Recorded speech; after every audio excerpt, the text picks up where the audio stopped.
Hello, everybody. It is me, Demetra K, and I hope you're having a great day. As you can see, I am here with Donovan, the recovering Democrat Saadiq, also known as the Black Yule Brenner.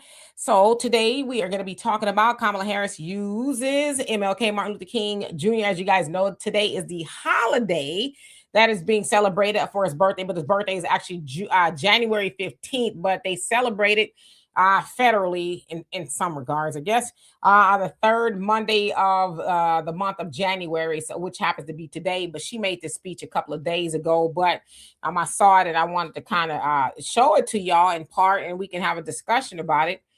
Made me raise an eyebrow a few times throughout the speech, but I should also say that the purpose of the Demetra K Show is to promote Black love, knowledge, and understanding of all things that go on in the Black community to make us an even better people, with the emphasis on even, because we're great people, but we can always strive to do better. Like I said, Big Giant, thank you, hello, and welcome to YouTube and Facebook. You are the other side of the conversation. Also, thank you so much to my wonderful moderators for all that you do in holding down the comment section. It is much appreciated.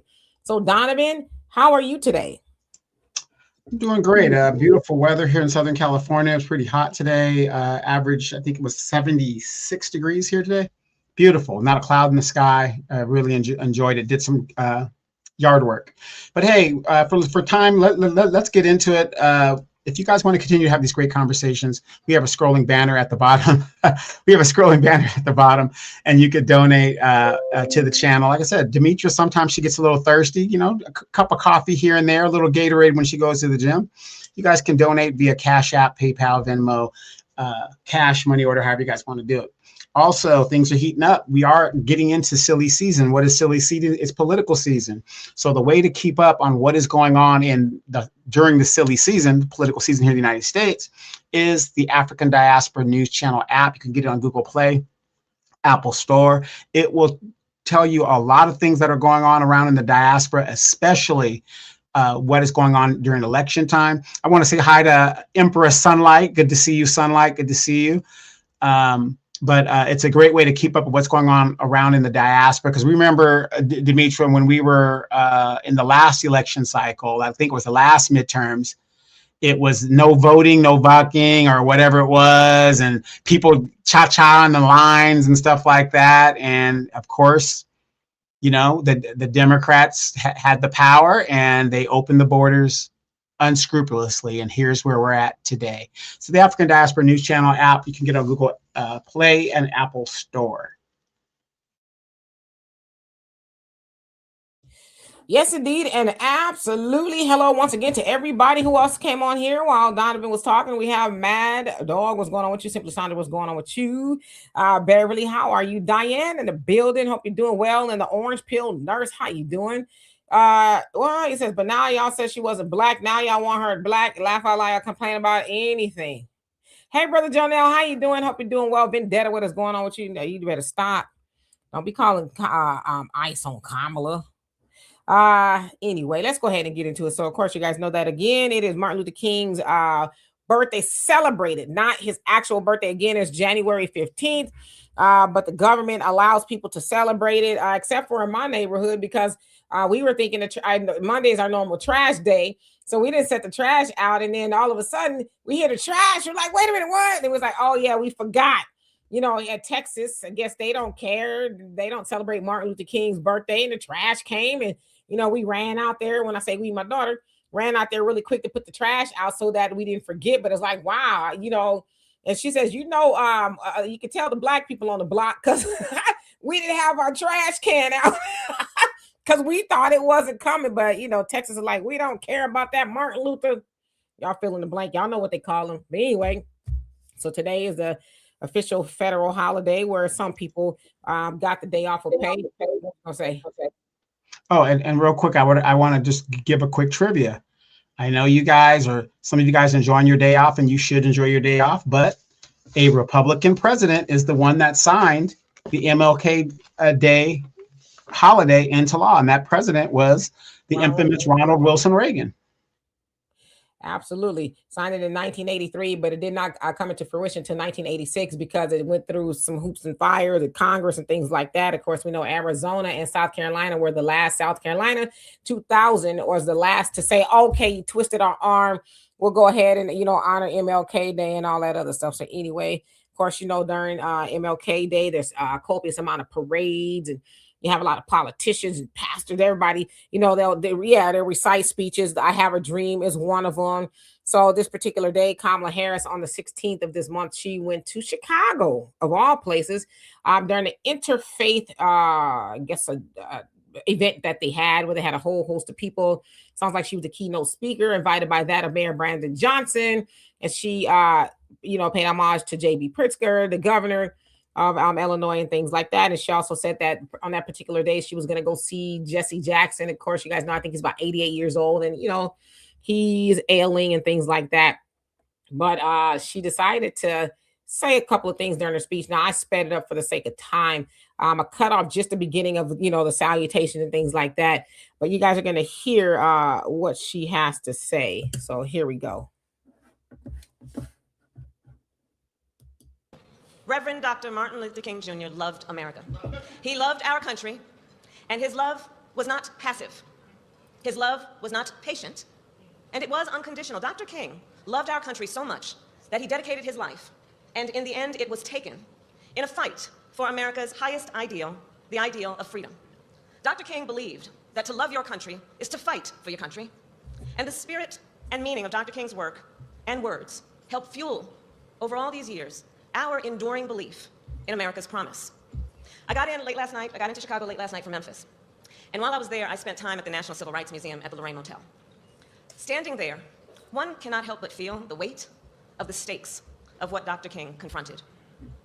Government-sanctioned segregation and redlining. The vote of the people denied by literacy tests and poll taxes. Churches bombed and people lynched. A child beaten beyond recognition and laying in a casket.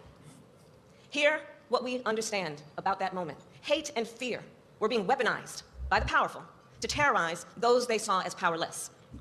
But here's the other truth about that time. The people were sick and tired of being sick and tired.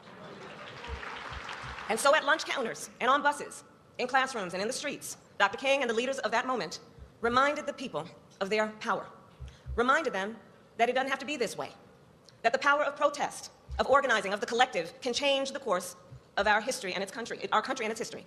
And Chicago, isn't that true today? Isn't that true today? I will tell you, standing on the balcony at the Lorraine Motel yesterday, I thought about what Dr. King would see if he looked at America now. And what would he think? And what would he say? And I do believe he would see that people today are sick and tired of being sick and tired.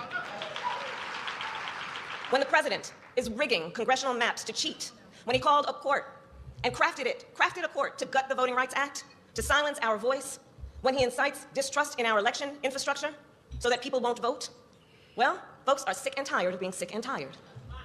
When the federal government rips people out of their car, out of their home, out of their church, when families are separated and a mother of 3 is shot and killed by an ICE agent in Minneapolis, people are sick and tired of being sick and tired.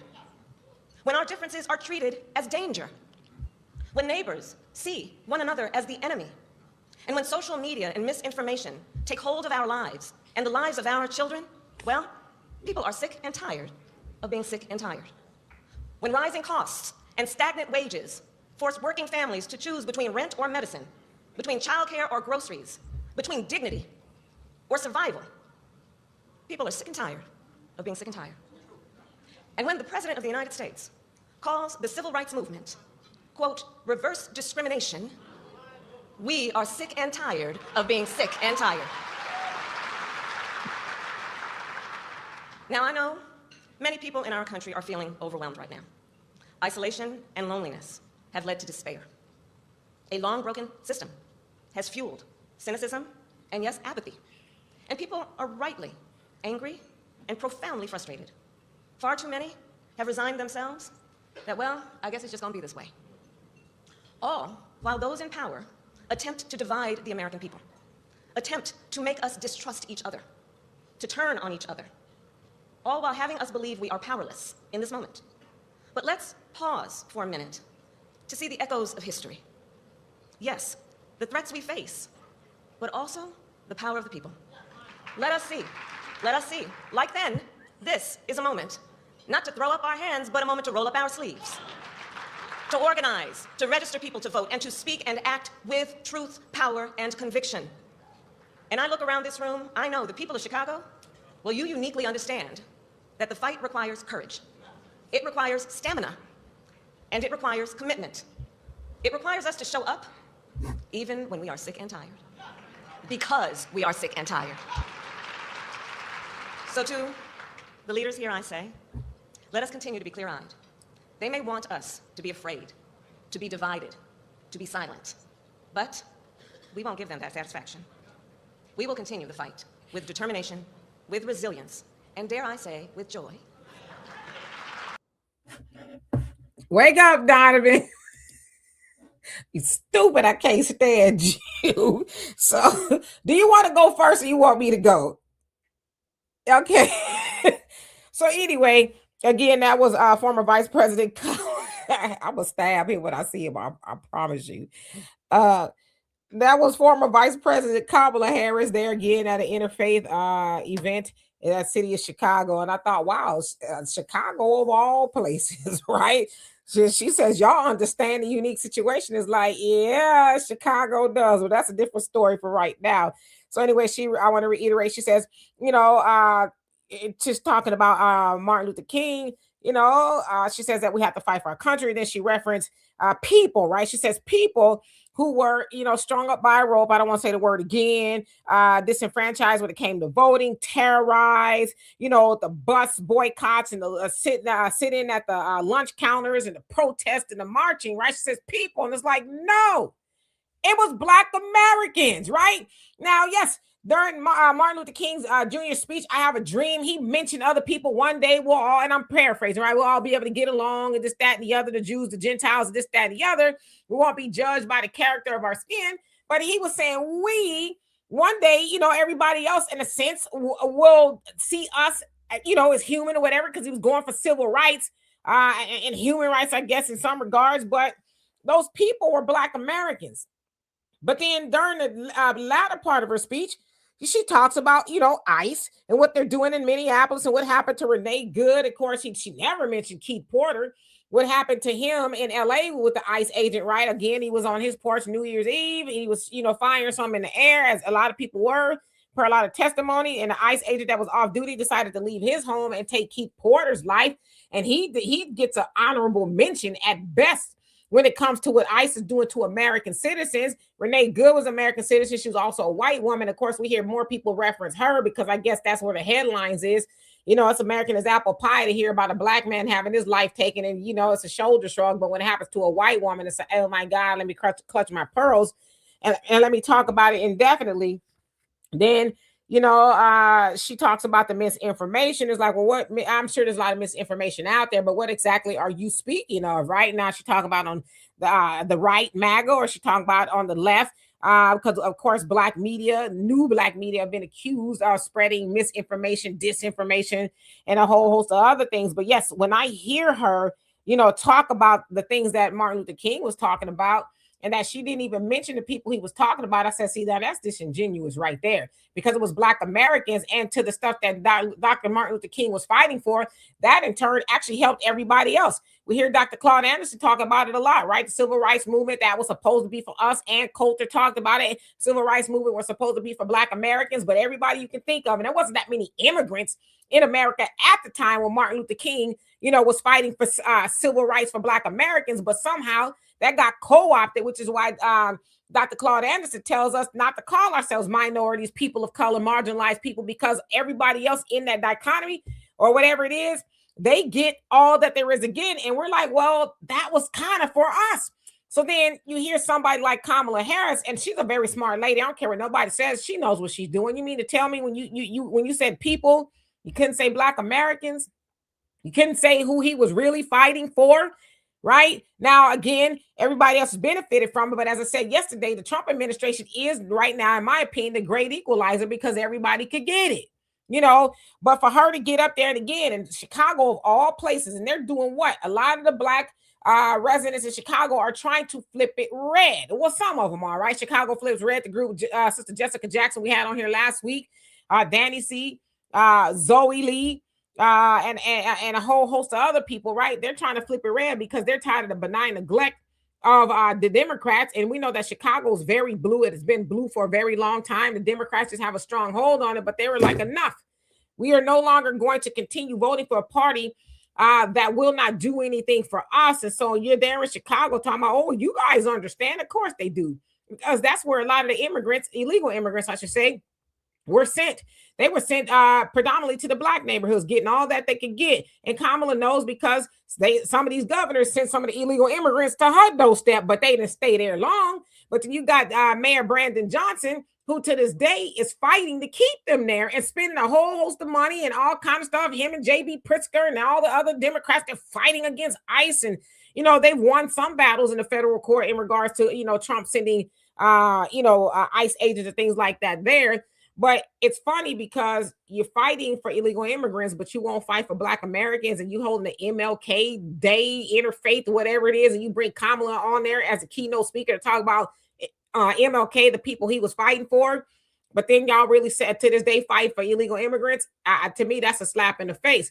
And I will say this before I give it to Donovan. The Democrats want Black Americans back on board. They're going to have to stop that foolishness. Stop calling it people and call it who it was. It was Black Americans. He wasn't fighting for people. He was fighting for the rights of Black Americans and us getting some fair treatment around this joint. Donovan?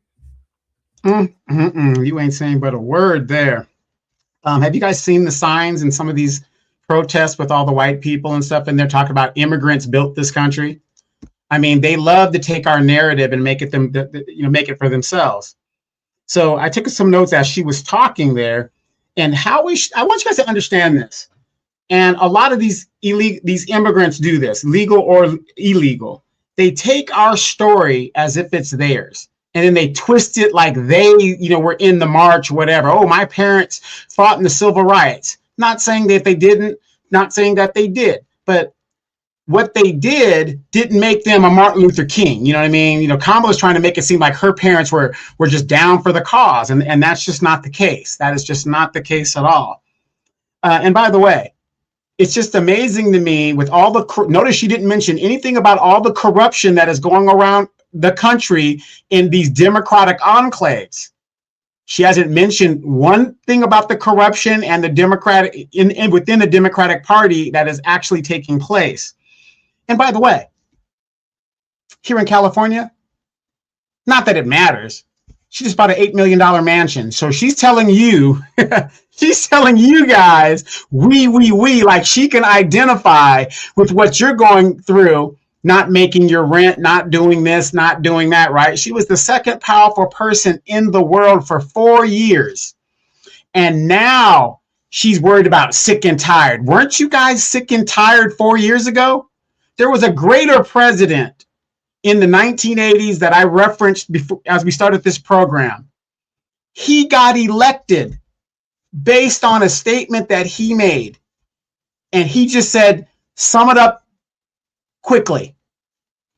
He said, ask yourself, are you better off now than you were 4 years ago? That was Ronald Reagan against Jimmy Carter. And during that time, there was a big recession happening. People were losing their jobs. Factories were closing, et cetera, et cetera. Gas prices were up. It's a no-brainer. If you think you were better off 4 years ago than you are now, he didn't want you to vote for him. But a lot of people voted for him. I also put in what Martin Luther King would see if he was alive today. He would see the corruption of the Democratic Party and the benign neglect of the Democratic Party. How many of you guys saw the Boondocks, the episode with Martin Luther King, if Martin Luther King had lived? At the end of that episode, where did Martin Luther King end up going? He said, I'm out of here. I'm going to Canada. He moved to Canada. That's what Martin Luther King would be seeing. He would not be down for this democratic stuff. The man was a pastor. He wouldn't be down for LGBTQ thing. He wouldn't be against it in the aspect of loving your neighbor and all that other stuff, but he wouldn't be championing LGBTQ rights. He wouldn't be championing illegal immigration. He wouldn't be championing any of this foolishness that's going on within the Democratic Party. So we're sick and tired and sick and tired. I was sick and tired 4 years ago. I was sick and tired 6 years ago. We sick and tired, boss. What do you guys think? Absolutely. And Levon and someone else said, I'm tired of politics. I'm tired of listening. So yeah, I mean, I'm tired of politics too. I ain't gonna lie. There's a lot of things I would like to talk about, but we have to talk about politics because it's sad, especially in our community, that we tend to be a little bit politically immature. You know, not just us, but other people as well. But I'm talking about us. So sometimes we got to talk about things, have conversations. You know, we don't always have to agree, but we have to have these conversations. But I would like to talk about other stuff, you know, here and there. But Anthony, how you doing? He says, I wish Kamala would have won in 2024. You know what? I think a lot of people wish she would have won. But you know what I wish Kamala would have done? I wish she would have been talking about something that we could have voted for her for. Right. But as a Black American, she was talking about continuing the benign neglect of Black Americans and I'm helping everybody else. So she just didn't give me anything to vote for. As I told you, I read her book. She seems like, you know, at least in her book, she seems a little bit different. I'm not saying she's better because she still kind of said the same things that she was on the campaign trail. But I wish she would have gave us something to vote for. She would have gave us something to vote for. Then, yeah, I'd have voted for her. But like I said, there was a few reasons why I couldn't vote for Kamala. One is that she lied and said that my friend Sheree was not a victim of her truancy policy, and it was a flat out lie. And to this day, Kamala has not said, you know what, I did that. She says nobody was hurt by that. It's like, okay, so yeah, maybe if she runs again, Anthony, you can get it to her people. Hey, you know, Black Americans are needing something they can sink their teeth into, because she also was infamously heard saying, I'm not going to do something that just benefits Black people. No, right? So get the word to her. We're looking for a reason to vote for her, but we're gone are the days where we as Black Americans are going to continue to show up. Well, some of us, I know some of us still like to kick in the tailbone, but gone are the days where some of us are just going to sign up just to vote for something, whether it's blue or red, just because. It's like, nah, what's in it for Black Americans? So yeah. Let's see. Just skipping down. Kevin says she's in a campaign mode for her next presidential run. Yeah, it's gonna be very crowded. I see a lot of people talking about they gonna run. Todd, he says, I'm sick and tired of those exploiting my people for political agendas designed to destroy my people. Yeah, but you know, she knows. Just Kamala, in a sense, has that Obama effect. Even though they're not in office anymore, they can show up and people are screaming, hollering, and say, oh, she really telling it like it is. It's like, no, really listen to what she's saying. She couldn't even say Black American. She deduced the struggle of our people down to people. It's like, well, yeah, I know there was other people there, but it was some people there that were outside of Black Americans, but it was mostly Black Americans, right? So to say who it was. Yeah, the funny thing about Kamala too, and I notice with a lot of these Democratic politicians, especially the Black female ones, and I'm not trying to pick on the women, but especially the Black female ones, they're really drinking their own Kool-Aid. Jasmine Crockett, she thinks she's actually going to win that primary, and she's being blown out. Well, I think it's like 10-point difference right now between her and the other Democrat in the primary. I want you guys to remember, as Kamala's political career was over in 2020 when what's her name, Blue Rock, Gabbard, whatever her name is, took her out in the primary. Joe Biden was forced to pick her so he could garner more of the Black woman vote, and and they know how that works. It's all political strategy, right? So her career was over. Now you guys have got to realize, especially you guys that would vote Democrat, or you're a Kamala supporter, and you could be a Kamala supporter. That isn't what I'm saying. You can't be, but you got to look at the numbers. She will not make it out of the primary, just like Jasmine Crockett, as popular and all this work and going to the carpet for the Democratic Party that Jasmine Crockett did. Look at her numbers right now in the Democratic primary. Even if she makes it out of there, she's not going to win in Texas. So if Kamala runs again, why do you think the Republicans are helping her run? They want Kamala Harris to run again because they know she will not make it out of the primary. She's never gotten one vote in a primary, not one. She won't even be able to hold her own state of California. Remember, California, 11 counties here flipped red in the last election under Trump. I mean, I'm not saying, support who you want to support, but the numbers do not lie. Yeah. I mean, I don't know. Like I said, Kamala, I don't know. She said that she's running. At one time, she wasn't going to entertain it, but she might entertain it. So we know she's not going to run for the governor because that's kind of already, I guess, in motion for the She would lose, and it would be embarrassing, and her career would be over. You know what I'm thinking? I'm thinking she's like, things are going to get so bad, and things aren't, they're not great. Let's keep it a buck, right? And Beverly, thank you so much for that. Love and appreciate you for the donation. But I think she is probably thinking, well, things are going to get so bad that any and everybody is going to say, hey, we want Kamala back. Now, again, there's a lot of people who are under the illusion that Kamala would have been better. And I don't know. And hey, Sweet Butters, how you doing? For some people, she might have been, but for Black Americans, she wasn't going to be better. She was going to rock us back to sleep, and everybody wasn't going to be getting equal treatment. Now we getting equal treatment, aren't we? From whether you're a white woman, you're Hispanic or Latino, you're Asian, you LGBT, everybody catching the bad one, right? But under Kamala, nope, it was just going to be us. We were going to be catching the bad one, and then some people in the MAGA, they were going to be thinking, oh, she's doing this and that to us, for whatever reason, but it was going to be Black Americans catching the bad one. But now everybody's catching it. So that's the one good thing I like about the Trump administration. Not that I like the administration, but yeah, it's everybody getting it. Ain't that something? Yeah, No Nog 297 says Dems are going to crash and burn with the immigrants and double down. Instead of giving FBA, the people who vote majority blue, any tangibles dumb play. It is. See, that's what I'm saying. They are going so hard. Chicago, the bastion of a Democratic state, Illinois. Look at what's going on there with the Black people being disenfranchised and moved in real time. Put it like this, and I'm going to concede this, Demetra. If the Democrats want to win the next election,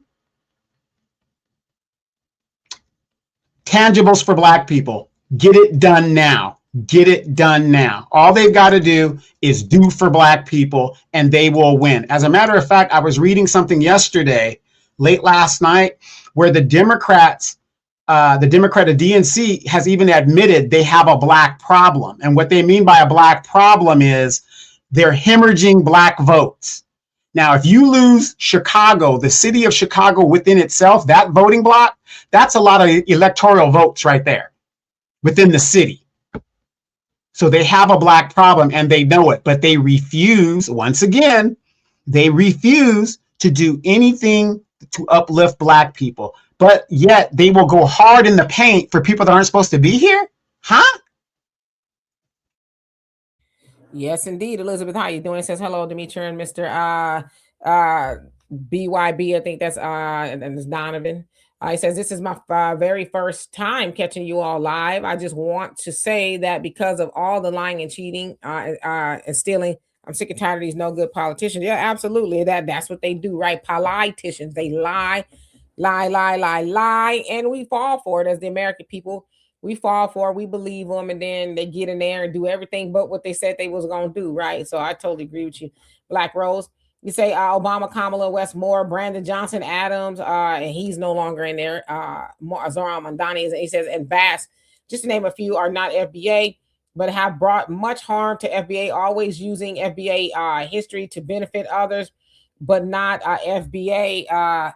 So has it been decided that Brandon Johnson is not Black American? Because I hear him talk about the plantation and his ancestors a lot, but who knows, right? But yeah, I totally. Bernie's, how you doing? Says, but Kamala comes from an immigrant family, but of course she will fight for them. Yeah, for me, I think it's disingenuous for her not to name and claim those people, right? Brother Jonell says, we care. We clearly know who and what MLK was fighting for against the same biased government who killed him for their political agenda. Kamala is a clown, as the company she upholds, or rather MLK would be their op. Yeah, but they like to co-op, right? All the things that were meant for us and then spread it to everybody else. And we are the last to benefit from any of that. He wasn't fighting for immigrants. He was fighting for Black Americans because, again, it wasn't that many immigrants over here like it is now. It was Black Americans that was catching the bad one. But, I guess she's saying the people, right? The people who fought, and boycotted the bus system. It wasn't the people; it was Black Americans who did that. Black Americans were getting the hoses and the dogs and all that, sicked on them and things like it. It wasn't people; it was Black Americans. So it's like, again, a lot of people show up and applaud that. And it's like, nah, hold her feet to the fire and make her come honest with it. But I guess R. Watkins, how you doing? And Angelia, how you doing? Says happy MLK Day. Yes, indeed. R. Watkins says Kamala bought an $8 million mansion in Malibu and she's keeping her other home in Westwood. She doesn't relate to us at all. Yeah, I think it's fair to say Kamala, when I say they, her and her husband, they had some money. She just came off of a book tour. She's had books before. So, ain't nobody buying $8 million worth of books. Sorry. I don't know, but a lot of times they get advances too. So I'm not quite sure what Kamala's money looked like. But yeah, buying an $8 million house, I mean, I'm sure she's probably got a mortgage on it unless she bought it outright. I don't know, And Bill, you say, hell no. Marvin, how you doing? Says these people are a piece of work. Okay. And let's see. And let's go on down because I see him behind just a tiny bit. Sweet Butter, she said, same old playbook. Yeah, that was her thing. Kelly, how you doing? Says both parties can't be trusted. I totally agree with you. Going down, Brother Reddy says, I wish Kamala would left public life in 2020, go open that bar and be gone. He swear up and down she'd be sitting up behind a box of wine. Mad Dog says, like I said before, Obama was a fraud for Black Americans. Yeah. And he even said so in a sense, right? I wasn't going to do nothing for Black Americans, right? Everybody else was going to be mad if I did. So, yeah. Yeah, that's a good thing. It says, I hope her book was a bootleg copy. Now somebody bought it for me because they wanted me to read it. They were asking me what I thought about it. I said, I haven't read the book. I can't go off of people going other people's opinions of somebody else's opinion. They didn't even read the book. They just, you seeing somebody else talk about it. So they bought me the book and I ran it on down to them, what it was about. That's how it's right here. As a matter of fact, I don't know why I still have it here, but that's how I ended up with the book. I said, buy it for me. I read it. And there it is. It was a pretty good read, for what it was worth. I didn't hate it, she pretty much talked about the same old stuff, same old playbook. Maureen, how you doing? Hope you're doing well. One who cares, how you doing? Hope you're doing good today. Miss Red Wine, what's going on with you? I love you. Right back. Let's see. Ayo, what's going on? She says nobody cares about Kamala. Well, she jumped back in the race. I don't know. Will people give her almost $2 billion more to do it again? Nope. Matter of fact, her donors, nope. She is delusional. That's what I'm saying. These politicians are delusional about how popular they actually are. She won't make it out of the primary, you guys. Donovan said it. Matter of fact, Demetria, the last election, what did I tell you about the election? I said Kamala would get what? Stomped. Blown out, and she got blown out. She will not make it out of the primary, you guys. She just won't. She is not that popular. You need, 55 electoral votes here in California, which is very important. She might win California. She might win California, but the rest of the country, ain't gonna happen. Isn't it more now that California is able to keep the seats? Yeah. I believe it's a little bit more than that. But the point is, though, she's not gonna make it out of that primary, you guys. And if she does, that's because the Republicans want her to. They want her to.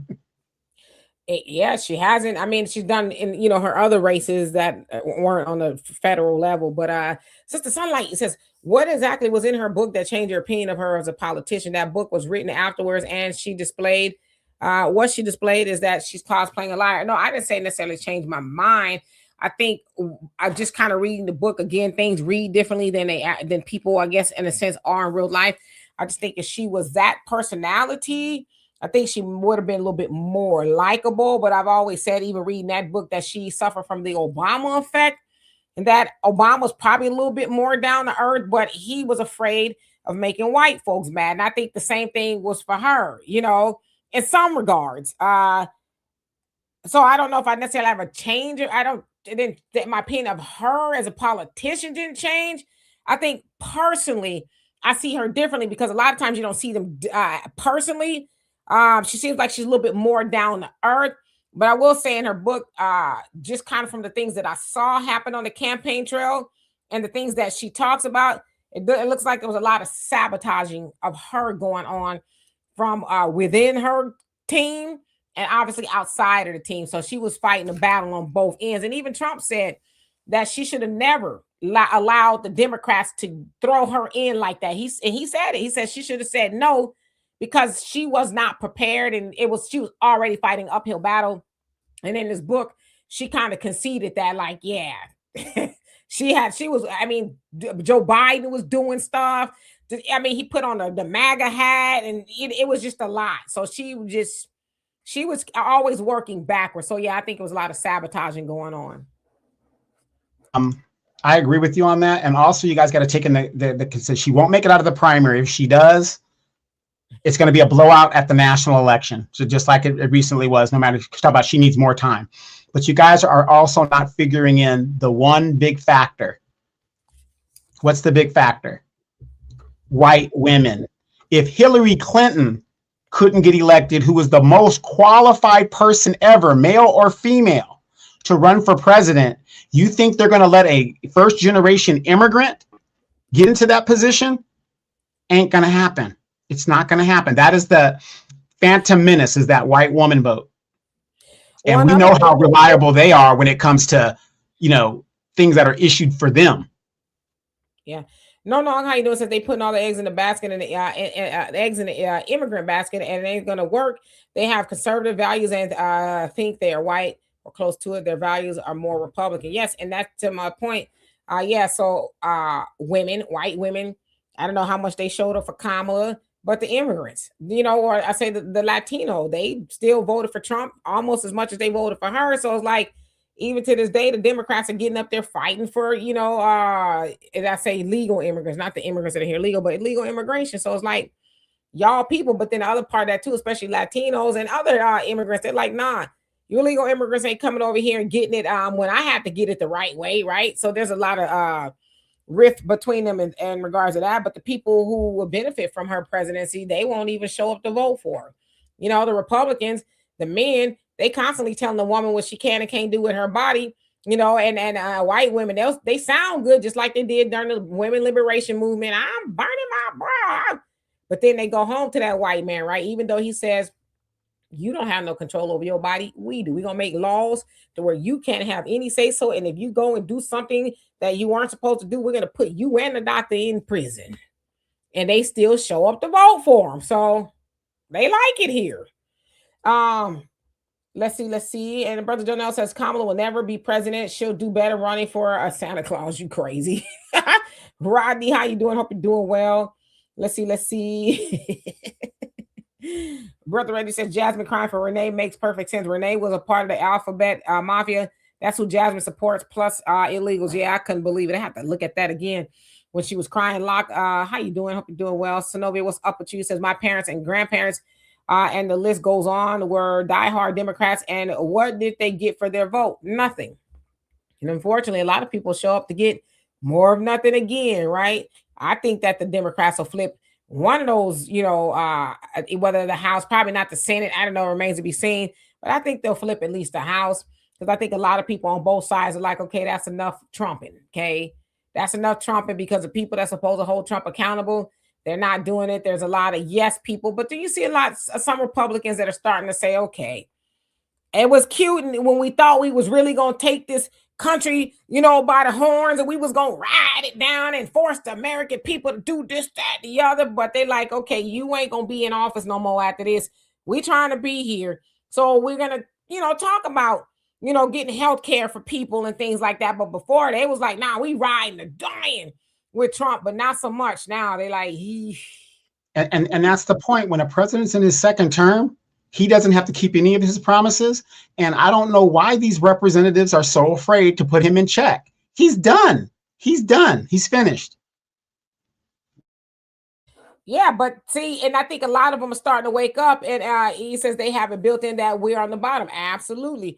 But I think a lot of those Republicans are starting to understand, like what you just said. Okay, in my Shanae, right?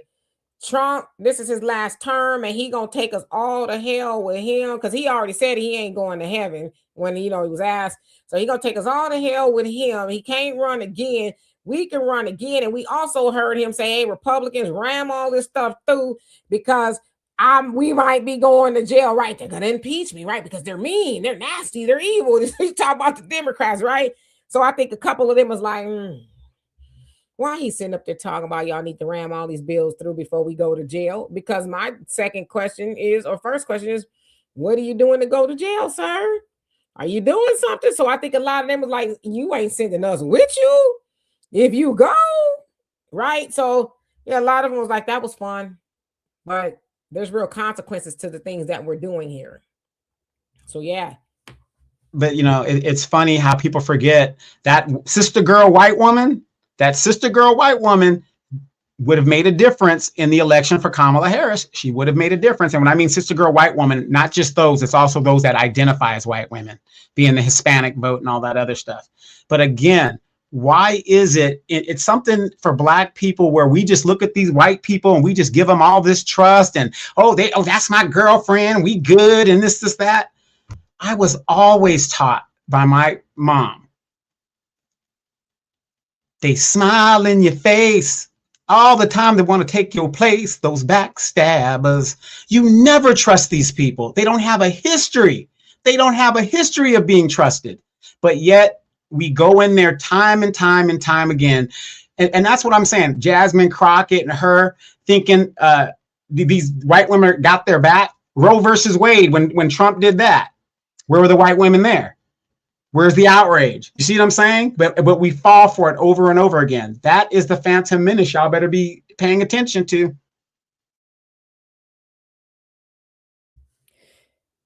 Pete Rocky crazy. And average logical thinking, thank you so much for the donation. Love and appreciate you. He says Kamala is Indian. She needs to support Vivek, but never critical of Indians in Brampton who disrespected Black people there. Nah, she ain't gonna disrespect her own people, right? Yeah, poor Vivek. I don't know. He's running for governor of Ohio, I think it is. I don't know if he'll be successful. Probably not. Mwendo. Yeah, he turned off his Twitter or his X account because of the comments. And ain't he a billionaire? Vivek is a billionaire. He's what do you call that? The same thing as Mitt Romney. He's in the medical something doing something. No. He's he goes in there and takes over companies, stocks and just. So venture capitalist. Venture, yeah, he's a capital, venture crowlist, whatever you want to call it. So Vivek has got he's a billionaire, and he rubs elbows with them folks. But look how they was doing him. They was doing him so bad. Denise D'Souza was saying something.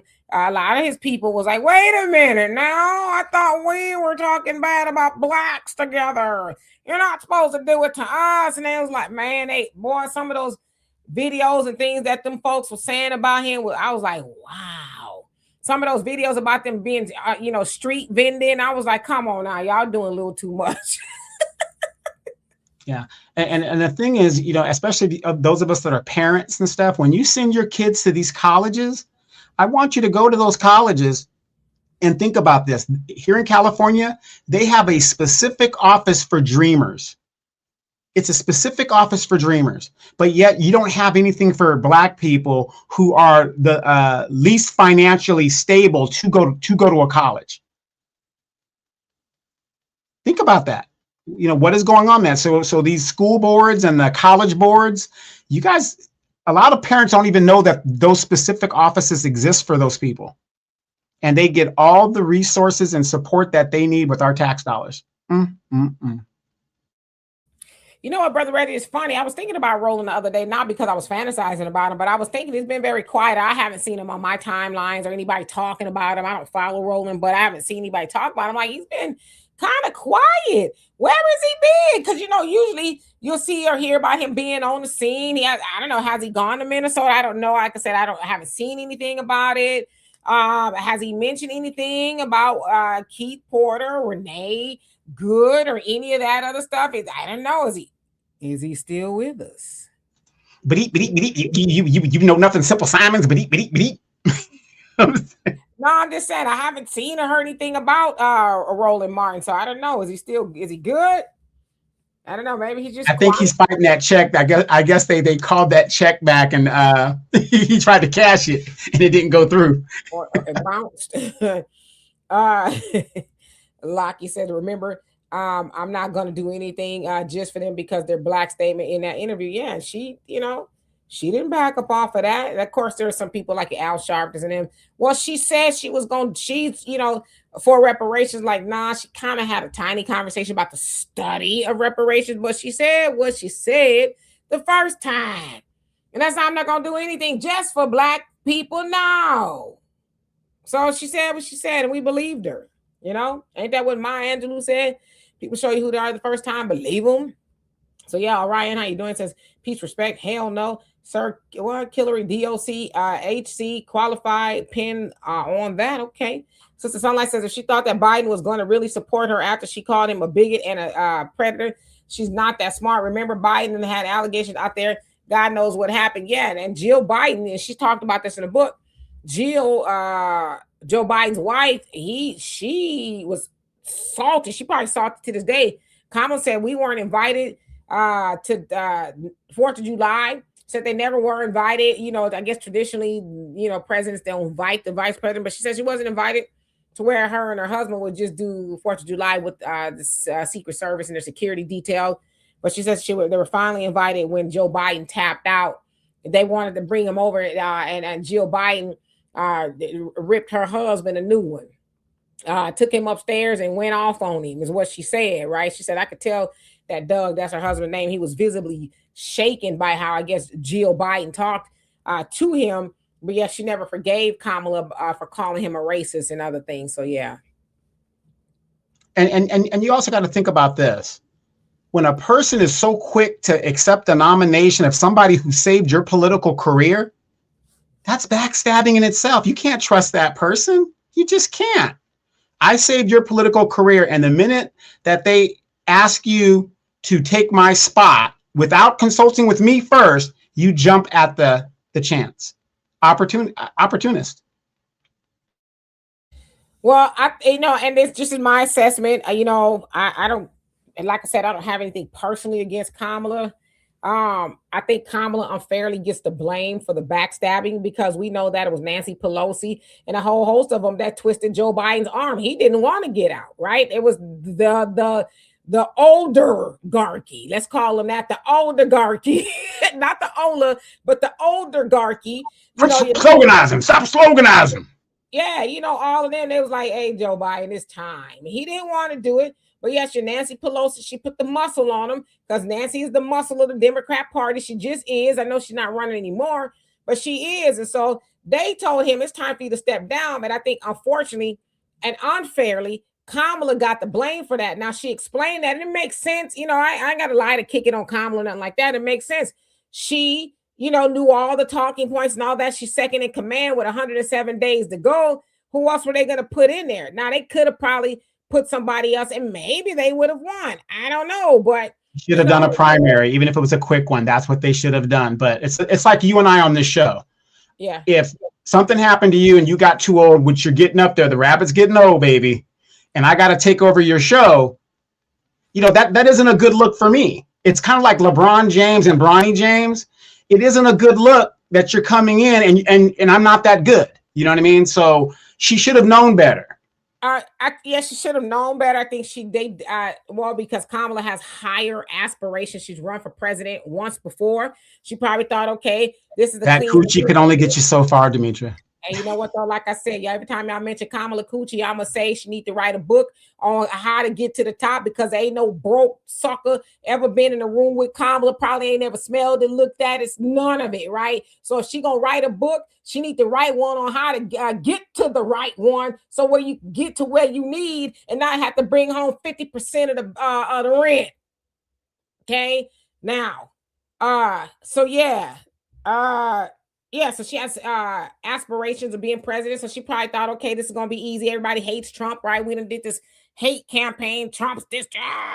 I'll just go on in there. For a minute, everybody was like, oh, it's the joy. It's the vibes. Kamala, and then she got, stomped, for lack of better words.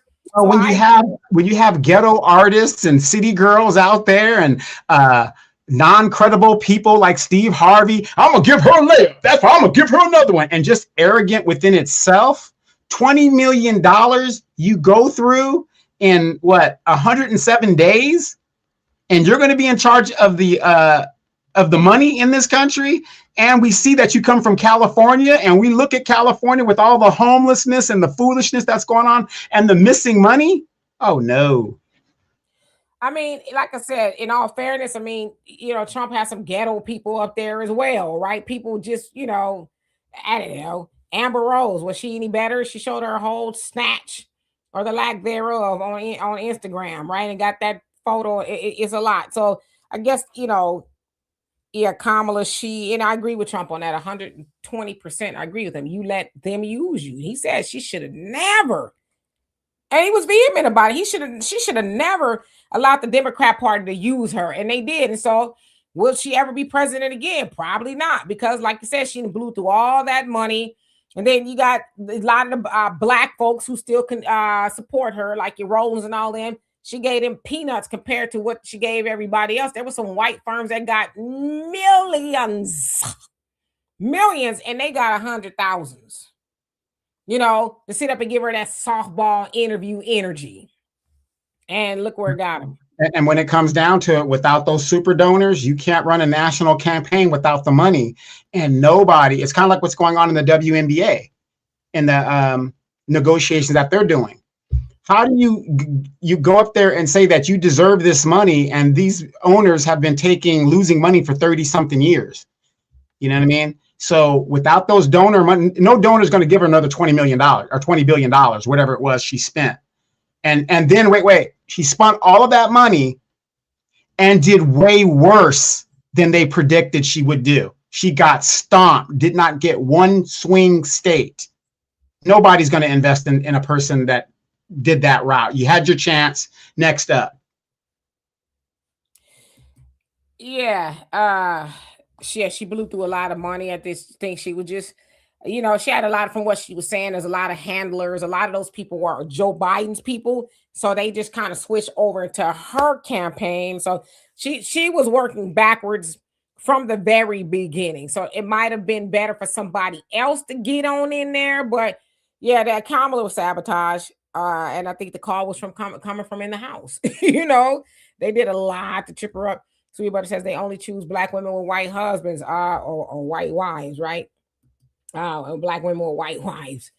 Yeah, they do that. And I think we kind of know the gig is up with that. Let's see. But Obama, he had a black woman, and I think, and he even kind of talked about it a little bit. And it's been talked about that he couldn't have been a black man with a white woman running for the presidency, because a lot of black women who do vote, right? And vote Democrat would have been like, I'm sorry, sucker. Not with Becky Ann, but they would have voted for Kamala, with a white man, because they see things differently, right? What everybody need, black women, that's okay, get you a Brad. Those type of black women think it's all right to get you a Brad. That's what they call them, right?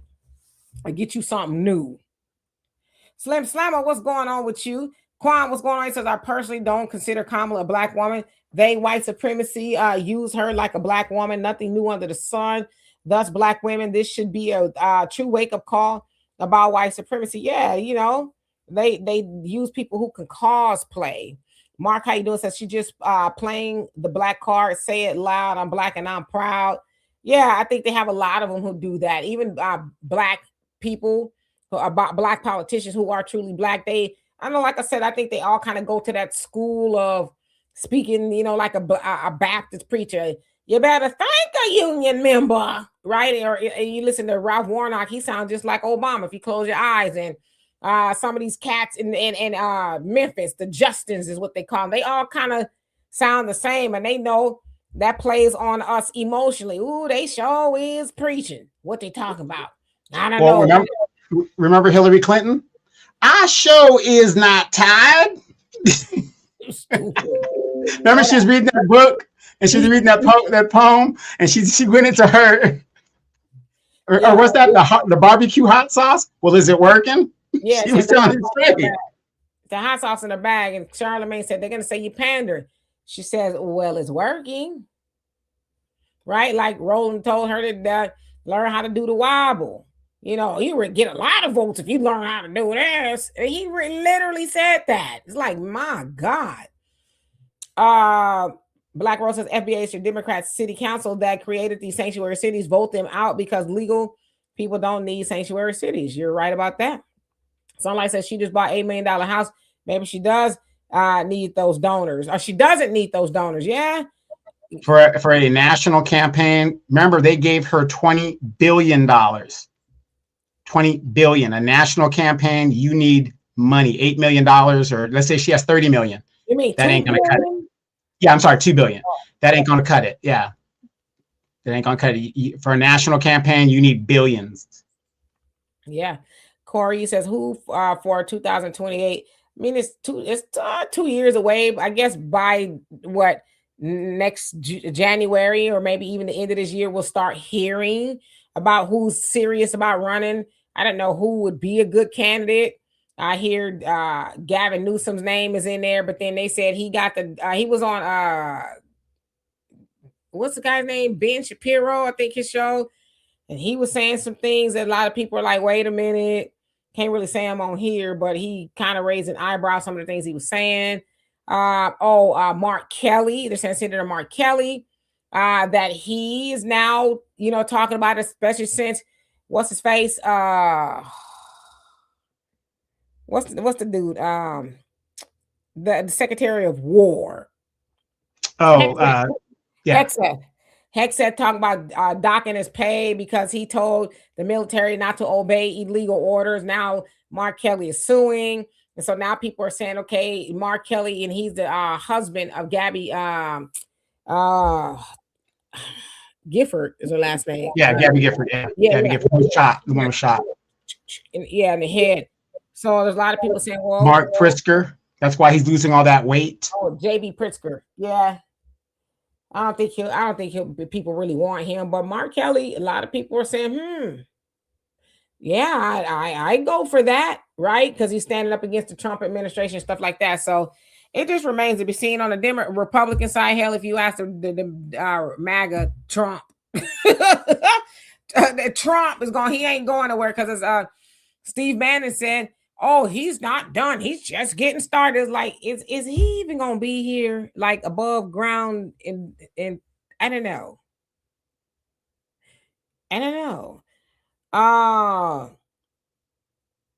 Burnish shed, brass. They say traders.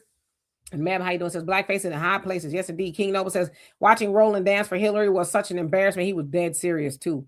Rare Rhino Studio, because y'all names are kind of squashed together. As y'all can see, some of the names don't even come up, but I know that's Corey. You say, I think you're incorrect about Vice President Harris. Biden did not really support her on the DNC, and media played her down. No, I mean, wait, what election were you watching? Everything was positive Kamala Harris. What? See, and no disrespect, but that goes to show you people's perspective of what they see. If you looked at the news media, Donald Trump was almost never on there. And if he was on there, it was negative because the news is controlled by the Democratic machine. I mean, the DNC gave her overwhelming support. What? And to use Joe Biden politically as somebody who's a political junkie, that would have been a mistake. So you want to distance yourself from Joe Biden and his policies because people were suffering. So, I'm not sure what election you were watching, but yeah. Hey, brother Sammy, how you doing? Says Kamala just left Jackson, Mississippi for her book tour. My former middle school athlete and now comedian interviewed her. She talked about how they were prepped for a protest. So a protest now or back in the day. So she's still on her book tour. It's an interesting book. I mean, it wasn't a bad read. I think she pretty much talked about a lot of things that happened. She definitely still pro-Israel, right? She mentioned that quite a few times in the book. It's like, okay, tell us how you really feel about that kind of stuff. But she called herself black, a whole host of I'm trying to remember. She's not black, but go ahead. It's an adjective. Yeah, it's an adjective. I don't know what the lady is, right? Like I said, it's an adjective. Like I said, it's an adjective.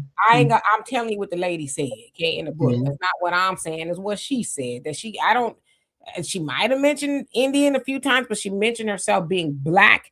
more than any time. I don't know what the lady is, and I've always said that I'm not going to die on a hill of what Kamala is, because whether she green, purple, black, orange, but like Trump, it's what she gonna do. Because you could be very black, you could be blue black southerner, right? In the words of Digital Underground, you could be a blue black southerner.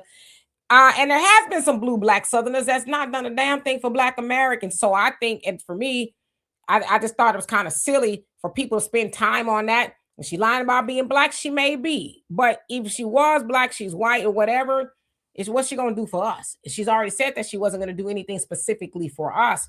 So yeah. But so yeah, Brother Sammy says she's still on her book tour. I hope they interview her like that one thing where she got pissed off when they asked her questions they weren't supposed to ask, and she stormed off. Oh, I would love to see that again. The National Black Journalists Association. Whatever. Yeah.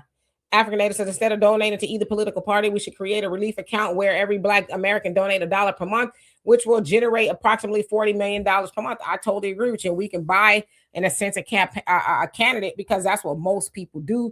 But the other thing too is Andrew Yang. A lot of people didn't like him. He wasn't for reparations per se, but he sure was for that UBI. And a lot of people did not want to vote for him. And he also talked about democracy, dollars, right? Give everybody a certain amount of money, all Americans, certain amount of money, get rid of the lobbyists and influencing politicians, and let the Americans decide who they want to put their money to. And that's the campaign money that the candidates get. But people didn't like that idea. But yeah, I like that idea for us as Black Americans. Let's donate $1 a month. And we could buy somebody. Yeah, but here's the problem. But here's the problem with that, African Native, with all the corruption that has been going on around the country and stuff. People have lost faith in these nonprofits and donating to this. See, and this is what happens in this country when other groups come here and loot us and take our faith-based organizations that we use to help people, and they abuse it the way that they do. Especially when you're not a citizen or you're, recently arrived citizen. This is why people stop donating to these organizations and things. It's like going to the church. A lot of people donate for the lifestyle of the pastor and his family. A lot of people stopped going to the church because people saw it was a scam. It's a good idea, but with all of this stuff going on, I just don't think people are gonna, rush to it as they should. Put it like that.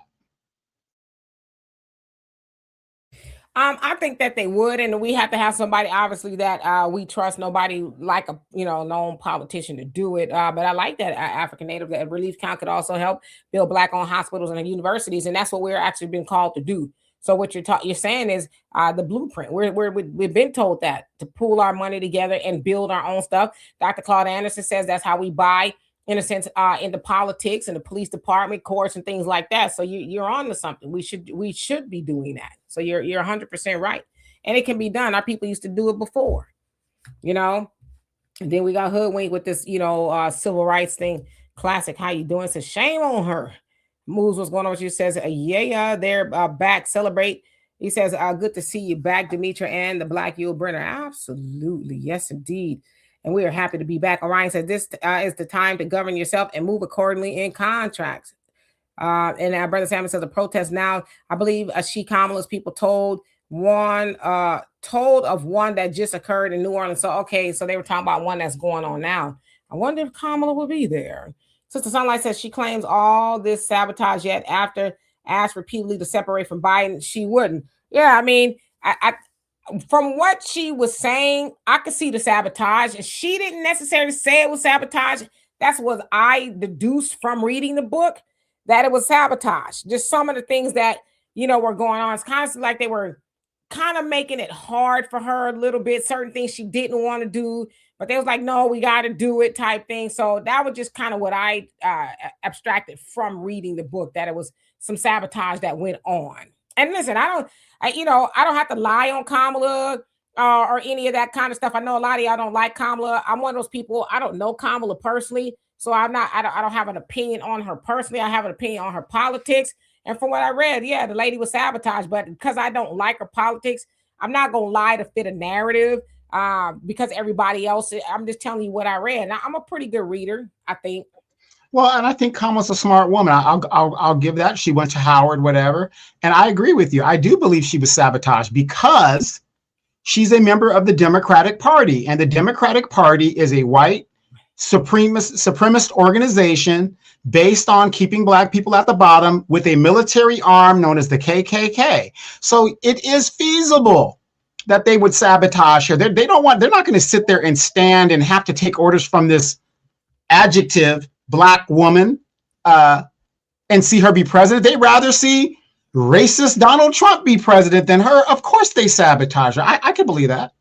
And not only that, can you imagine Joe Biden? You know, they had to, hog tie him pretty much to get up out the race. So he ain't gonna want to see. And y'all got to remember too, during Kamala's presidency, and we talked about this a lot. Kamala, yeah, they gave her some roles, but she didn't really start stepping up and doing things out in the forefront until maybe like the last year or so. And she talked about it. She says, we all saw the writing on the wall, even though in public, and she was guilty of it too, saying, oh no, he's fine, because that was the talking points, because he was going to run. There was nothing they could do, and until Nancy got involved and a couple other key players to get him to tap out. But yeah, they didn't want Kamala to run, and Joe Biden and Jill, because Jill has a lot to say, right? They wasn't going to see Kamala win, and he had to tap out. So yeah, there was a lot of sabotage. And to your point, Donovan, I think people missing this point. It's the money game. We get caught up in the Democrats and the Republicans. They all in the same gang, and they all want the money, and regardless of who is in office. Joe Biden, he talk a good game, and Trump talk a good game, but they all friends at the end of the day. I mean, for God's sake, the man put the MAGA hat on. Now you could say, oh, maybe he wasn't in his right mind, but it's like, was he? Why would you put a MAGA hat on and you, Kamala, and Trump are at the same event? They was doing something for veterans, and he goes and put on two MAGA hats, one on top of the other. She says she's sitting across the room, is like, Joe, please. She's saying to herself, Joe, please don't do this. But we saw those things, and we saw him do that. So she's just kind of verifying the back end of what happened. That's why I said I believe that she was sabotaged, but no, they weren't going to see Kamala. And people got to remember too, as I've ran, well, I don't say I run a campaign, but I've worked on campaigns, and I know that while the candidate is in a sense the boss, they not really the boss unless they putting up their own money. And Kamala wasn't playing with her own money. She was playing with, all kind of the money he had already raised. Yeah. Exactly. So she got to do what they said. And she said that I literally walked into a campaign that was already set up for Joe Biden. So I know people are thinking, because I saw some people say right there, she has the poor leadership skills. She probably does. I don't know. But I'm saying, when you think about the nature of a campaign, you ain't just, I'm doing this and I'm doing that. It's like, nah, these donors want you to do A, B, C, and D. And if you don't, then good luck next time, homegirl. Yes. And then Demetria knows what she's talking about, because she ran my campaign and we got some fisticuffs going. And at the end of the day, I'm the boss. I'm paying the bills. There you go. Right? Donovan's, he funded his own campaign. So I could suggest some things, but if he had donors, it's like, nah, homie, you know how it go. You better put them fishnets on. Yeah, that white envelope is a powerful thing. It's a powerful thing. And in rebuttal, Sunlight says, what I'm saying is all this was going on behind the scenes with Jill and Joe, yet she publicly campaigned that she wouldn't deviate from Biden's policies. Well, so what you going to do? You going to tell the boss, or your predecessor, whoever it is, that I don't like nothing you doing. It's a playbook. They got to stay on code. They all have the same playbook, because that really would have caused a schism. Because what you see, and this is, and I'm not saying nothing about you, Sunlight, but I'm just kind of thinking about it. For her to get up there and say, oh yes, I would do everything differently. By her saying that means that she called everybody a liar who said that it was nothing wrong with Joe Biden and what he was doing. They thought the country was doing all right, the groceries, this, that, and the other. For her to get on the View and say, I'm going to do everything differently, she would have called everybody from Nancy Pelosi, Obama, his mama, everybody would have been a liar. So she had to stay on. Believe it or not, they got a code too. Now, whether she really did anything, I just think, honestly, just kind of reading the book and even kind of knowing a little bit about Kamala, she was just unprepared altogether, right? They threw her on, she allowed them to do it out there, because y'all remember, it took her a long time to even speak, right? She didn't want to do interviews. And then when she started to do the interviews, it's like, ugh. she can't, she's a horrible interviewer, right? Because in a sense, she kind of rested on Pretty with the giggling and laughing and the joy and stuff. So when she gets on the View and they ask her, well, would you do anything differently? She says, and she paused for a second. I can't think of anything. So she didn't know what to say, but she knew she better not have said, yeah, in fact, I don't like the way Joe Biden was doing this, that. Yeah, that's so she was she was not gonna be willing to throw everybody under the bus. And I'm not speaking for Kamala, but to me, it's just kind of common sense that yeah, you ain't gonna get up there and call everybody a liar, are you? Because you wouldn't be able to run for dog catcher if you got up there and did that. The DNC would have made sure of that. So yeah, they kind of like a gang if you think about it. I think. Let's see. And Bernie says, don't forget Joe Biden fell off a bike that wasn't even moving. You crazy. Yeah, everybody could see the dude had something going on, but it was the playbook. We gonna pretend like, because they used to play the American people as suckers, Brother Simon said, let us not forget that no matter who wins, there's a hidden hand that has a prescribed script that must be followed. It's all a game. Yeah, Kamala was not gonna get up there and say, I do everything. That would people... the voters might have liked her to say that, yeah, but she would have paid for it. They had to make sure she paid for that. You don't speak against Big Daddy, and because that Biden is still Big Daddy, right? But that goes to show you how powerful these parties are in regards. I mean, have you guys ever noticed when you look at these black politicians, and especially the FBA ones, that even you can see it in their eyes, they don't mean what they say, but yet they go hard because they don't want to go against the company line. They're Democrats before they're black. Everything is Democrat first, the agenda, rather than being loyal to us, the people who put them into that position. Look at Jamie Harrison. Wasn't he not the DNC chair when all this was going on? He's gone.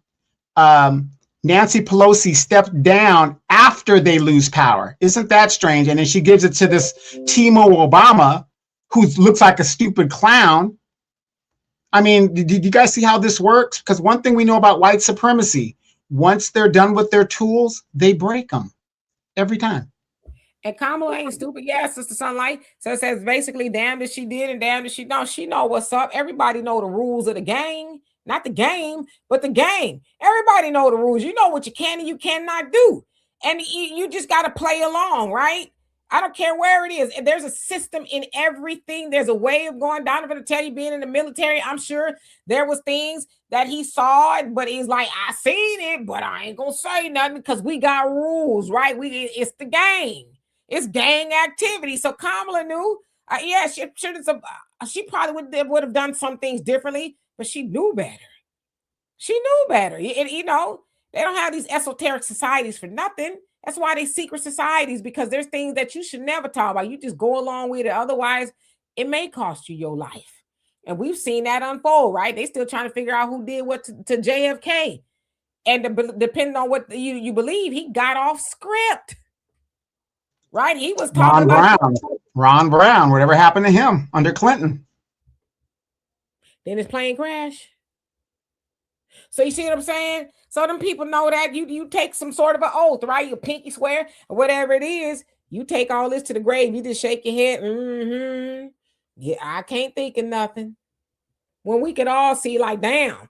But so I'm not saying that to absolve Kamala of going along with the get along, but everybody goes along with the get along. Yeah, and didn't she say she received a call from Biden that said, there's no daylight between us, kid? Almost, I'm not saying it was a threat, but he was kind of saying, hey, there's no daylight between us. There's no difference between us. Yeah, I'm sure she was told, don't forget to dance with who brought you. Because Biden selected Kamala, and Kamala, like you said, even though, and we know that Kamala was used to, for the black women, the black vote, right? Because her campaign was over before it started. Right. And then what else was it? She called him all kind of racist and all kind of stuff. And he still selected her. So I'm sure I'm that girl. She had all the shirts ready and everything. Yeah. So I'm sure that's why Jill was like, listen, Heifer, I remember what you did a couple summers ago. I remember what you did. You called my husband a racist, right? And I'm never gonna forgive you for that. So don't you forget who brought you home, girl. I'm sure it was a lot of that going on, right? So what Kamala wasn't gonna do is get up there and flip the table over. Now Trump, on the other hand, yeah, Trump he got all kind of daggers, on people's backs because he's just that guy for whatever reason. But no. So I know on our side it's easy to say what they would have, could have, should have did, but they know better. Red Rhino Studios, it says, I think Harris will be running 2028. Who can outrun her? Oh, there's a lot of people. I think Kamala, in some polls not too long ago, she actually came toward the bottom. Gavin Newsom was at the top. So if you put Mark Kelly in there, mind you, he's a military, is he still active duty? I think he is. He's an astronaut. Yeah, no, he can't be active duty and a senator. He could be in the reserves, but not active duty. Yeah, so I think he is in the reserves. Well, he's retired. He had retired, so he's you're a retired reservist, whatever. You could be called back, but yeah, he's not active. Put it like that. Yeah, so people like Mark Kelly. He's an astronaut. He was anyway. His wife, senator, got took one to the head. And he's now, challenging Trump. So a lot of people like Mark Kelly. I don't know. But Kamala, she's not at the top of the list. Yeah. And then you guys got to think about it in a primary. And I've ran in a campaign. The more people you have in an election, it splits the vote. So the more, the merrier. And that betters your chance. That betters the strongest candidate's chances because it waters down everybody else's options. When you got more options out there, it waters down the vote.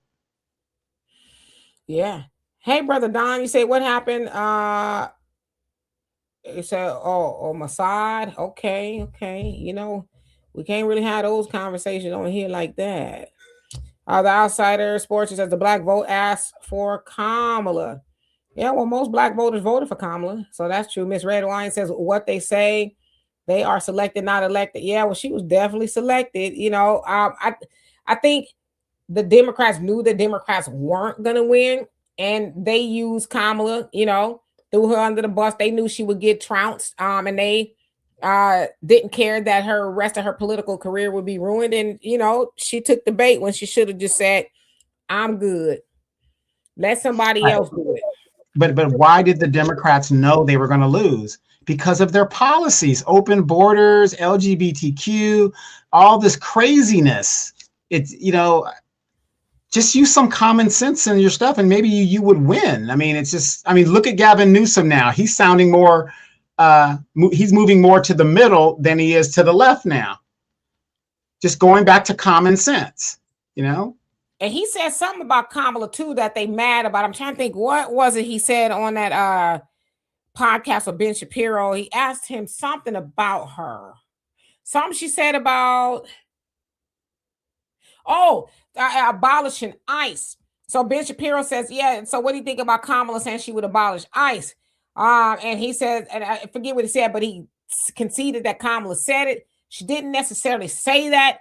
In a sense, she alluded to it, but she didn't say it. So they were calling Gavin Newsom out for throwing Kamala under the bus and saying that she said she would abolish ICE. But she did also talk about Gavin Newsom in the book where she said she called him and he didn't even answer. He didn't call her back. He texted her and said, I'll call you back, and never did.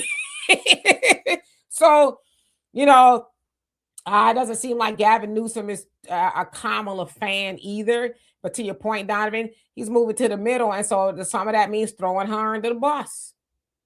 So, yeah. And they were good friends because she was his district attorney. Yep. Yeah. MC Fact, how you doing? Says open borders, alphabet, abortion, shaking my head. Yeah. But even with that, now if you think about it, I know we're about to get out of here, but even with Joe Biden, even if Joe Biden was running, he was still going to go on with the same old things people said they didn't want, the open borders and all that. And, the gig was up for Biden because the gig was up for Biden, especially when he debated Trump. People was like, Yeah. Plus the promises he made to the FBAs. He didn't keep one promise that he made. Everything was, I can't do this or whatever, but he can do all this other stuff. And remember, you guys, they lost 15% of the black vote.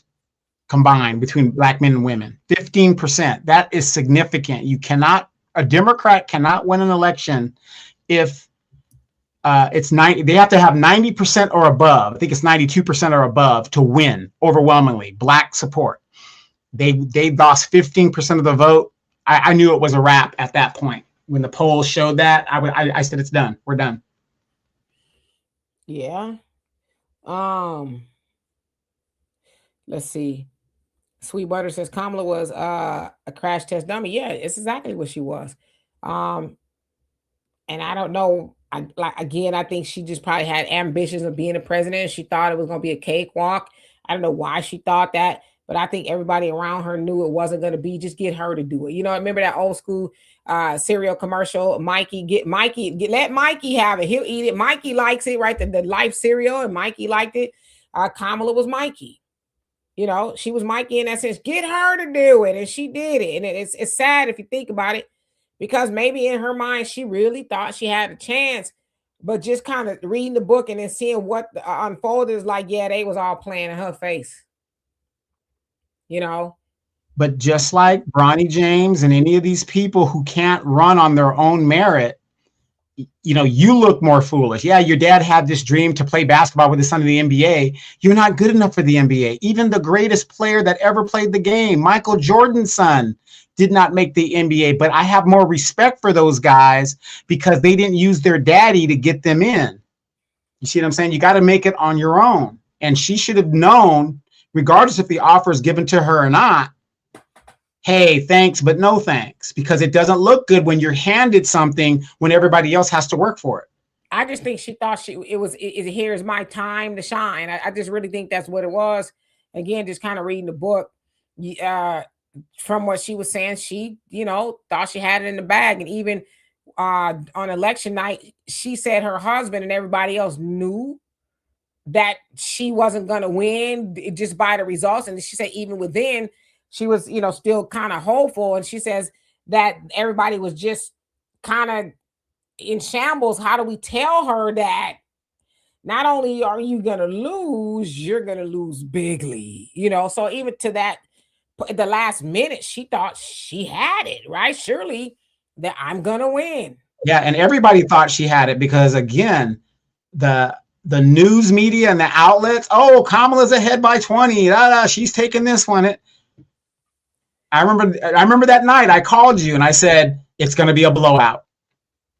Yeah. You know, the early poll showed, you know, she wins, whatever. And then Trump just swept all the way across after the first hour.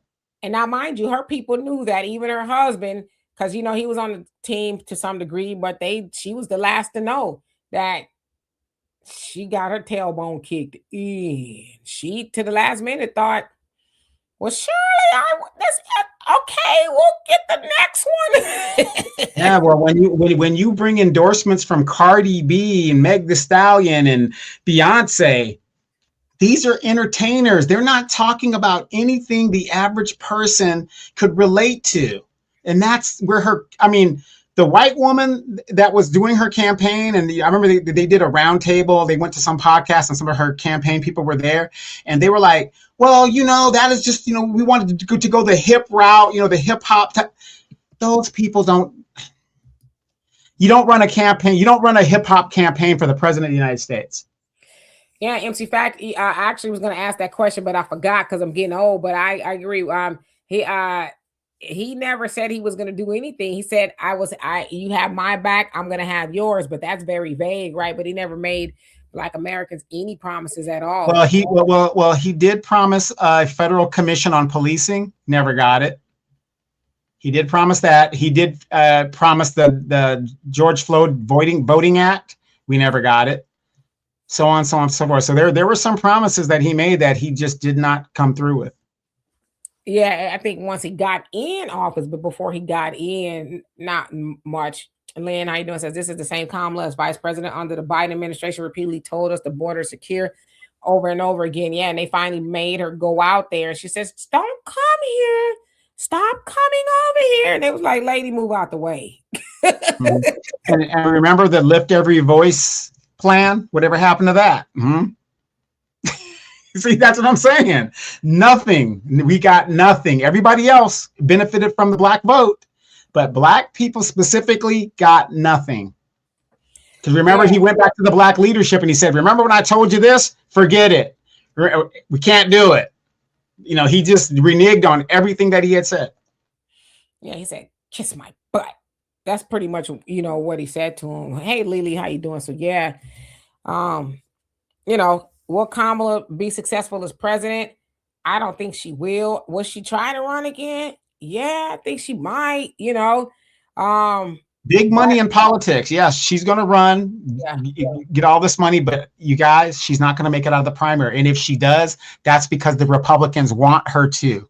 Just like Hillary. They couldn't wait till Hillary ran for president. They couldn't wait. And she got obliterated.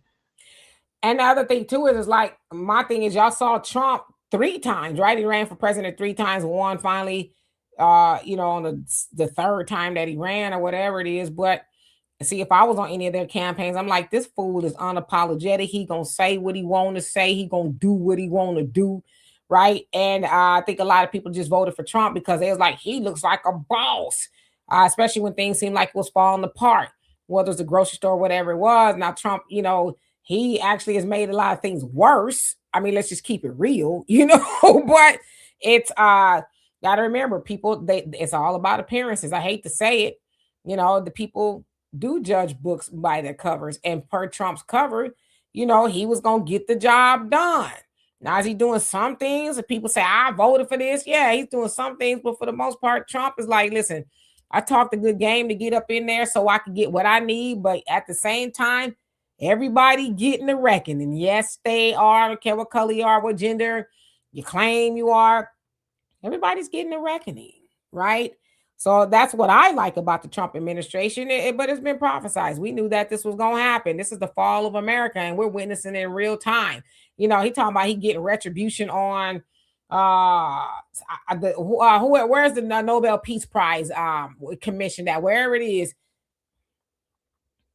Yeah, I think it's in Sweden.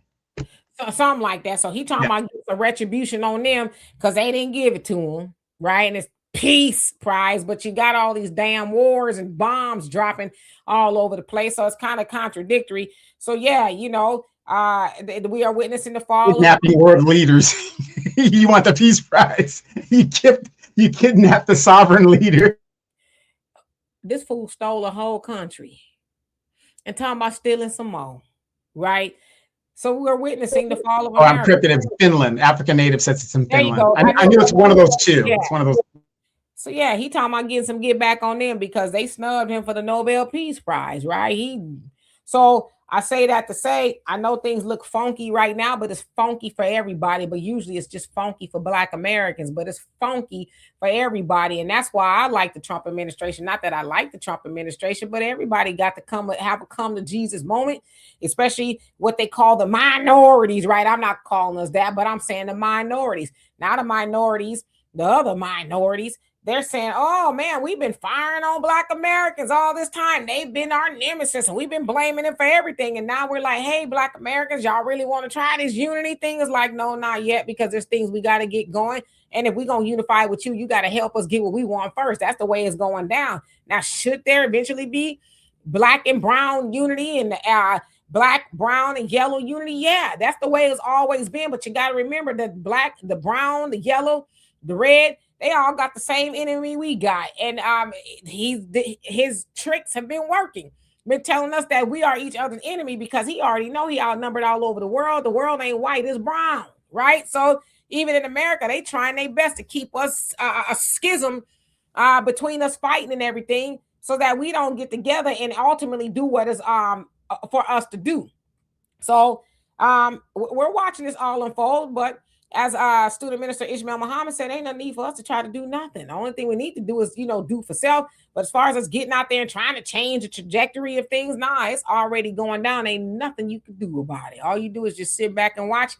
And that man that's in Washington, whoever he may be, they're trying to out legislate the will of God, but it cannot be done because it's already been written, right? If we know America's falling is like in the Babylon, you know what happened to Babylon in the Bible. And as student minister Ishmael Muhammad said, A lot of times people think about the Bible in the past and not thinking about it as present day. And he says the enemy has it like that on purpose for us to think those are things that happen. So we don't focus on the things that are happening in real time. If you know anything about the Bible, whether you go to church or not, you can see the stuff is unfolding. So is it really in the past? Alex, how you doing? So yeah, and Sharon, how you doing? So anyway, he says, give them to God while I eat my fine wine and he said, mama of bread. Okay, yeah. So ain't no need to panic. God is in control, always has been and always will be. There ain't no need to panic. Who's ever in the White House ain't gonna do nothing for us, especially, right? And we've been told that we just got to get to work. That's what we got to do. But yeah, just to kind of close it off, Kamala. She was a keynote speaker there, and they asked her to say a couple of words about Martin Luther King, and I guess that she did, and she tied it in, rob Black Americans of the story, rather, because that's what Martin Luther King was fighting for. And she tied it into what's going on now with ICE and things like that. Didn't even mention Keith Porter, who had his life taken from him erroneously through an off-duty ICE agent. Never even spoke about him, spoke about the white woman. So Kamala, she's part of the establishment and she's going to, show up to these events, but she's always like most of the people in the Democrat Party, whether they Black for real or whatever they are, they're going to use our stories to go help everybody else. And so if the Democrats aren't careful, we'll continue to spread the word and we're not going to lie on them. We're just going to say, hey, look what they're doing.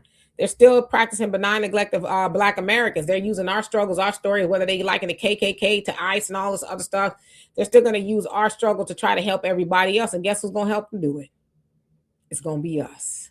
We're going to show up to the polls and we're going to help them do it. Yes. So, all you got to do is continue to watch Chicago, you guys. Danny C., Jessica Jackson, all those people there that are fighting. Again, a Black mayor is stealing Black homes and forcibly gentrifying Black people out by raising their property taxes. Follow Chicago, follow the money, you guys. Yeah, I mean, and do some research, right? Stop listening to the Democrat shills. I'm not telling you to vote for Republican. I'm nonpartisan. I don't belong to either party. I think you should vote for whoever is going to serve the better interest of yourself and for your community. But yeah, do some research. If they telling you one thing, whatever it is, one thing I heard too is that they say Black women are now creating jobs and it becoming employment resources to one another. That wasn't going to happen if the so-called 800,000 Black women didn't lose their jobs. See, now Black women, if that indeed is true, are starting to dig into the resources. The Black woman is one of the most resourceful people on the planet. She can make $1 out of 15 cents and she can make a whole meal out of a piece of bubble gum and a bean sprout. Okay, so if she can't make something out of nothing, then I don't know who can. Right. So the Black woman is now stepping into her rightful place as, a part of a nation builder. And so we're seeing some wonderful things happen, but that was not going to happen under Kamala. Kamala is going to continue to rock the Black woman back to sleep, making her think that she's the backbone of the Democrat Party, but she's the ass bone of her own community. So the Black woman is waking up and we love to see it. So anyway, Luke Skywalker, how you doing? It says, if it's for us, it's for everybody. Come on now. And it shouldn't be that way. Black America, how you doing? He says, well, we all know that's a load of bull crap. Black women don't have no money. Well, that's what we need you for, Black man. You got all the money. Can we get $1? How about $1.50? Can you get $1? We're making it rain in the clubs. At least we used to. Money's a little tight right now. Yeah, it's more like y'all making it hail in the club, okay? Them coins hurt. So anyway, y'all can join me tomorrow on the African Diaspora News Channel at 11 a.m. Central Time. Again, 11 a.m. Central Time. I'll be here again tomorrow at 5 p.m. Central Time. Donovan is always more than welcome to join me. He's a working man.